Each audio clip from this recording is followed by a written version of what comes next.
Welcome back to the channel, everyone. Today we're diving into one of the most foundational topics in networking and cybersecurity, the difference between TCP and UDP. If you're studying for the CompTIA Security Plus, working towards a SOC analyst role, or just trying to understand how the internet actually works under the hood, this is something you absolutely need to know. By the end of this video, you'll understand what TCP and UDP are, how they differ when each one is used in the real world, and most importantly, how attackers abuse these protocols and how defenders detect that abuse. So without further ado, let's get into it. Before we compare TCP and UDP, we need to understand where they live in the networking stack. By now, you've probably heard of the OSI model, a 7-layer framework used to understand how network communication works.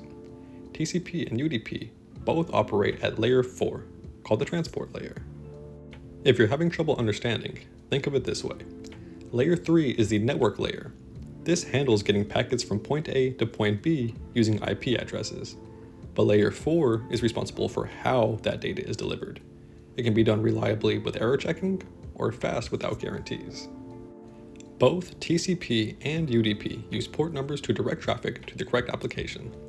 For example, port 80 for HTTP, port 443 for HTTPS, and port 53 for DNS. These port numbers are a layer 4 concept.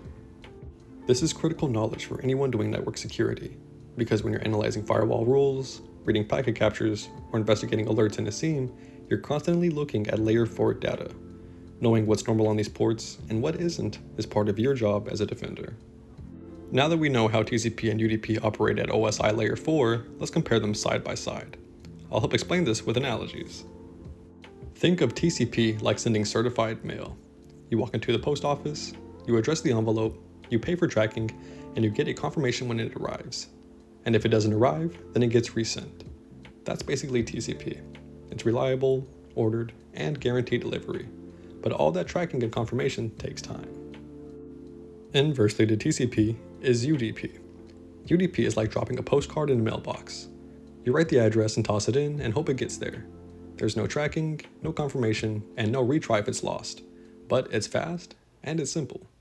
So why would you ever choose UDP? Because sometimes speed matters more than perfection.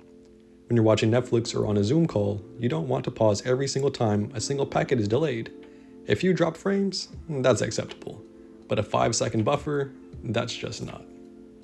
And from a cybersecurity perspective, both of these behaviors create very different attack surfaces. TCP's connection process can be abused. UDP's like a handshake can be weaponized for amplification attacks. And we'll get into both of those shortly. But before that, we'll take a look at how TCP exactly works utilizing the 3-way handshake. This is one of the most important TCP networking concepts. It's how every single TCP connection is established, and it's something SOC analysts encounter constantly.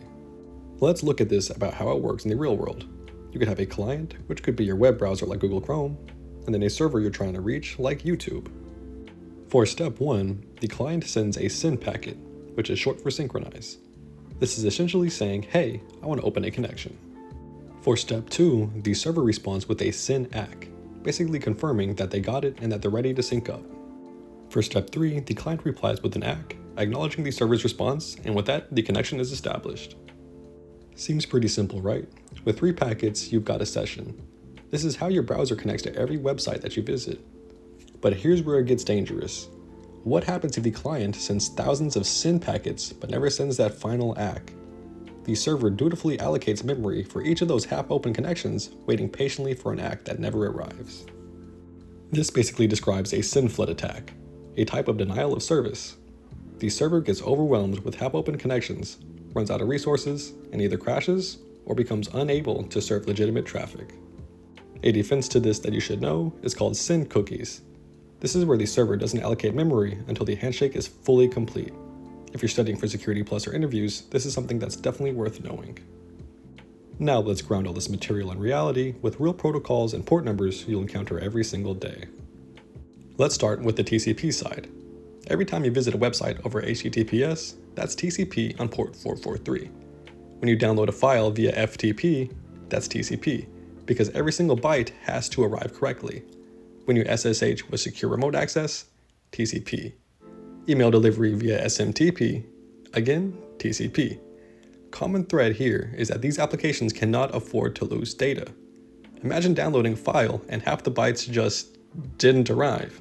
That would be catastrophic. On the UDP side, DNS is the big one here.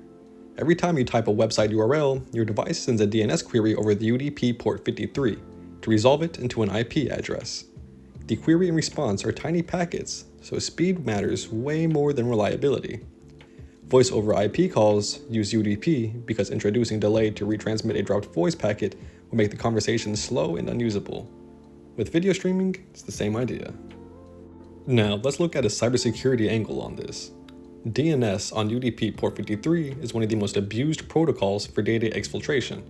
Attackers have been known to tunnel data inside DNS queries because many firewalls don't scrutinize DNS traffic closely.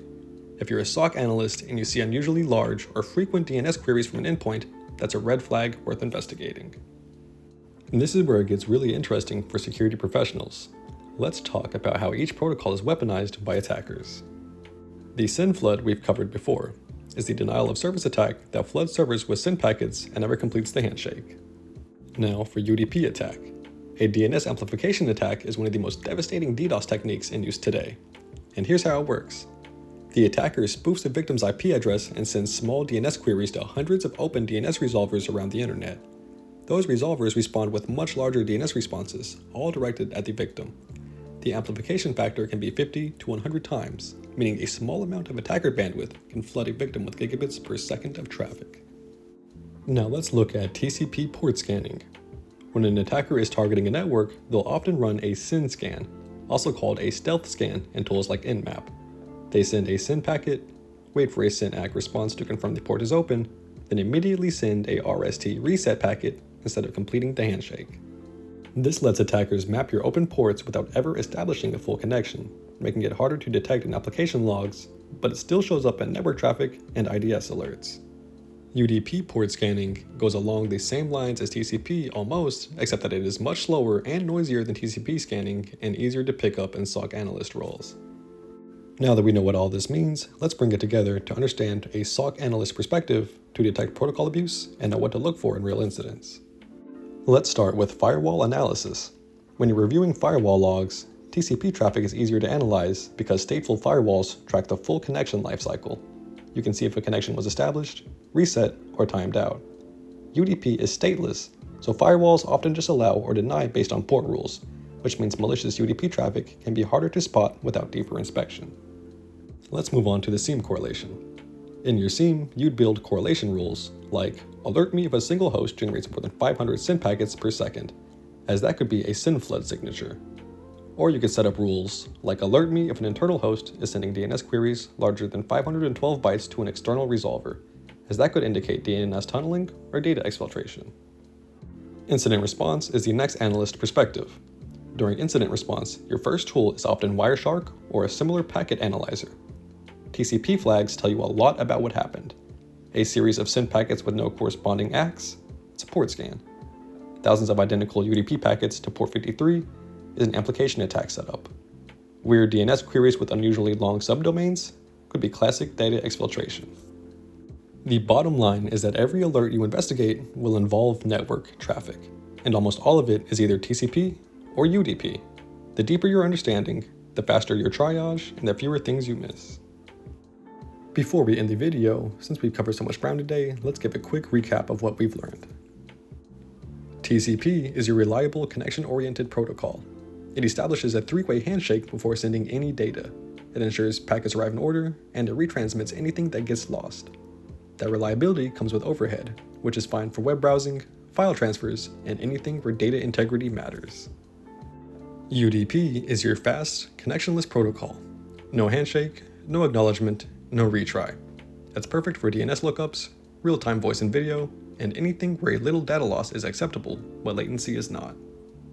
SYN flood is a TCP attack where half-open connections exhaust server resources. You can defend this with SYN cookies. UDP amplification spoofs victims' IP, floods via DNS and TP responses, and can reach 100 times amplification factors, overwhelming the client. For port scanning, remember that TCP SYN scans equals stealthy recon, whereas UDP scans are slower and noisier. IDS and reviewing logs will be your best friends for detecting these.